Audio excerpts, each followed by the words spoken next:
विश्वक्षपारायणाय नमः। ओम भक्तान भक्ताय नमः। ओम श्रीमते विश्वक्षेमाय नमः। नानाविध परिमल पत्र पुष्पांजलिं सुमंदमालम पूर्णमत्तान भक्तामरे भूतम पेगलाय పెత్తమే ఇతనం గులపెల్లి కుత్తేవ బంగారు కుమార్తెగాన్ ఇది సంబంధ సమర్పయామి నైవేద్యం కైక అర్శిన అయ్యా తీర్థం పట్టండి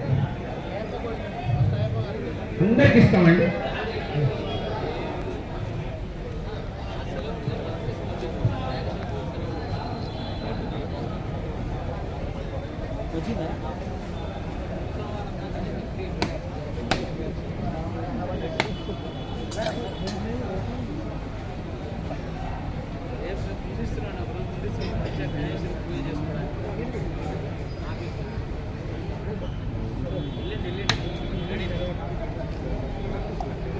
शेफन आटे कोट्री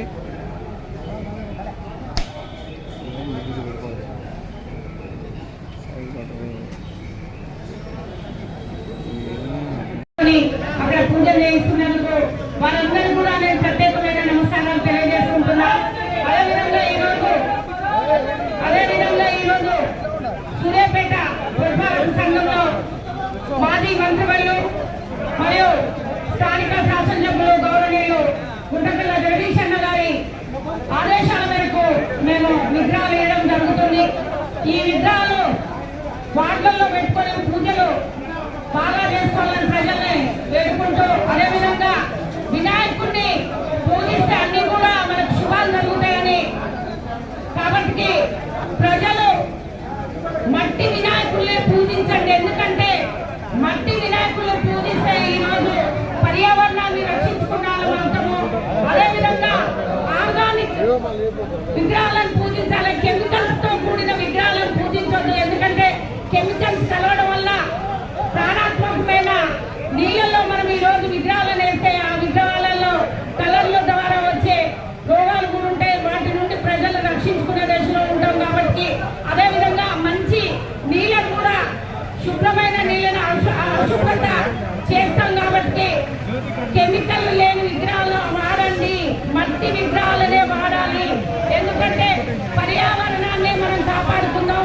అదేవిధంగా ఇక్కడ ఈ పూజ మున్సిపాలిటీలో జరిగే పూజా కార్యక్రమానికి విచ్చేసిన వైస్ చైర్మన్ పుట్ట కిషోర్ గారికి, మరి అదేవిధంగా 41వ వార్డు కౌన్సిలర్, మరి అదేవిధంగా షఫీవుల్లా గారికి, మరియు 42వ వార్డు కౌన్సిలర్ గారు వెలుగంకన్న గారికి, మరియు జ్యోతి కర్ణాకర్ గారికి, మరియు అదేవిధంగా అదేవిధంగా సుంక రమేష్ గారికి, మరియు లవకుశ గారికి, ఇక్కడికి వచ్చిన కౌన్సిలర్లందరికీ, మరియు జ్యోతి కర్ణాకర్ గారికి, అందరికి కూడా ఇక్కడికి వచ్చిన ప్రతి ఒక్కరికి కూడా నా యొక్క నమస్కారాలు తెలియజేసుకుంటున్నా.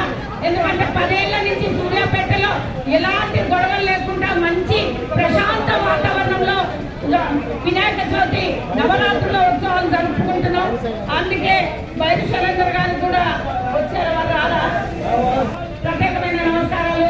కాబట్టి ప్రజలందరూ కూడా మంచి వాతావరణంలో భక్తి శ్రద్ధలతో సూర్యాపేటలో వినాయక చవితి చేసుకోవాలని, అదేవిధంగా నిమజ్జనం టైం దాకా కూడా ప్రశాంత వాతావరణంలో పూజలు చేసుకోవాలని కోరుకుంటూ, మరొకసారి పూజలు చేసుకునే ప్రజలందరికీ కూడా నేను వినాయక చవితి శుభాకాంక్షలు తెలియజేసుకుంటూ, మట్టి విగ్రహాన్ని పూజిద్దాం, పర్యావరణాన్ని రక్షించుకుందామని ప్రజలందరికీ కూడా